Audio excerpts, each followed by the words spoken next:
আয়ের চেয়ে বেশি, মাসে কামাই করি 20,000, সাংসারিক খরচ হয় 10,000। 10,000 টাকা আমরা চুরি করে আনবো, ফ্যামিলি সহ গ্রামের বাড়িতে চলে যাওয়ার চিন্তা ভাবনাটা বেশি।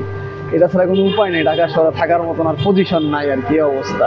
বর্তমানে বাজার যে চড়া, এইভাবে আসলে সবজি কিনাটা খুব ক্রিটিক্যাল বর্তমানে। মানে সবজির যে দাম, চাহিদা, নিত্য প্রয়োজনীয় জিনিসের যে চাপ, মানুষের খাওয়া দাওয়াটা খুব কষ্ট করে যেতেছে। আসলে রমজানের পর থেকে, রমজানে তো যেমন তেমন গরম ছিল, আর রমজানে যেমন তেমন জিনিসের দাম ছিল, সেই হিসাবে মানুষ আশাবাদী ছিল যে ঈদের পরে দাম কমবো, কিন্তু তা না। ঈদের পরে প্রচুর প্রচুর দাম জিনিসের, আসলে চাহিদার বাইরে আস্তে আস্তে দিন যত যায় ততই চলে যেতেছে আর কি। আসলে আমাদের কিনা দ্বারা আমাদের সামর্থ্য না, আমার আয়ের চেয়ে এখন বর্তমানে ব্যয় বেশি, বুঝছেন।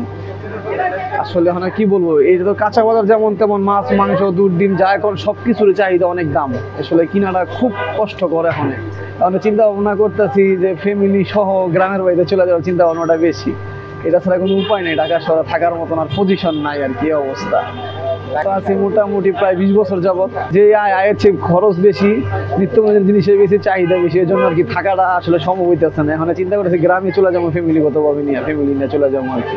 2 ছেলে 1 মেয়ে, 2 ছেলে, একটা স্কুলে পড়ে, একটা মাদ্রাসায় পড়ে। গ্রামে গেলে হয়তো আমার ঘর ভাড়াটা একটু সেভ হবে, স্কুল কলেজের ওইখানে একটু চাহিদাটা মানে কম, সবকিছুই আর কি নিম্ন আয়ের যিনি মানুষের মনে চলার মতন টপিক থাকবে আমাদের আর কি, সবারই আর কি। এটা আর কি আশা করি। তো আমার ঘর ভাড়া এখানে যেমন 15,000 টাকা দিয়ে, আমার 15,000 টাকা সেভ হইলে আমি আশা করি 1 মাস 15,000 টাকা টেনে না চলতে পারবো গ্রামে গেলে আর কি। ঢাকা শহরে আসলে থাকাটা সম্ভব না, এখন আয়ের চেয়ে ব্যয় বেশি ভাই, এগুলো সমস্যা বেশি আমাদের। এখানে তো প্রাইভেট চাকরি করি, কোম্পানিগতভাবে প্রাইভেট চাকরি করি। আসলে তো যাওয়াটাতে ইচ্ছা, থাকার ইচ্ছা তো ঢাকা শহরে। আসলে ছেলে মেয়ে ঢাকা শহরে মানুষ বেশি, থাকাটা এখন ক্রিটিক্যাল, সম্ভব না ভাইয়া, খুব অবস্থা খুব খারাপ।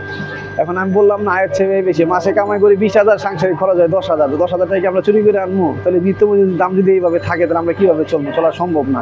চিন্তা করতেছি কুরবানি পরে ফ্যামিলি সহ সব গ্রামের বাড়িতে চলে যাবো, এই অবস্থায়।